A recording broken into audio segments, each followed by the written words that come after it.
Welcome to the Salmon Runs YouTube. Enjoy the video. You start by ensuring power and a stable connection.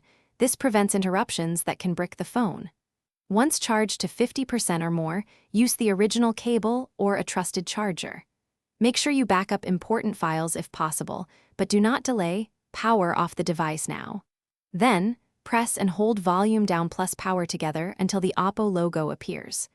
Release when you see recovery options. You will now be in the recovery environment and ready for the fixes ahead. Once in recovery, you must first try the least destructive option.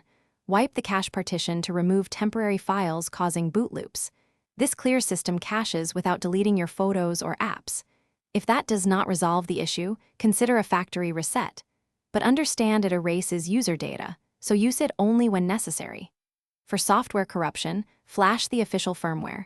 Choose Update from SD card or ADB sideload and follow progress prompts. This reinstalls system files and often restores normal boot behavior. You finish by selecting Reboot System Now and watching the first boot closely. It can take several minutes after a reset or firmware flash. If the phone remains stuck or loops, re-enter recovery and reapply the firmware or try reflashing the stock ROM with the proper tool for your model. Make sure to use the exact firmware build to avoid mismatches.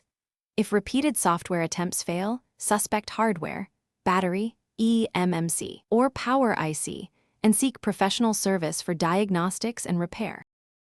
Thanks for watching. Consider subscribing if we helped you.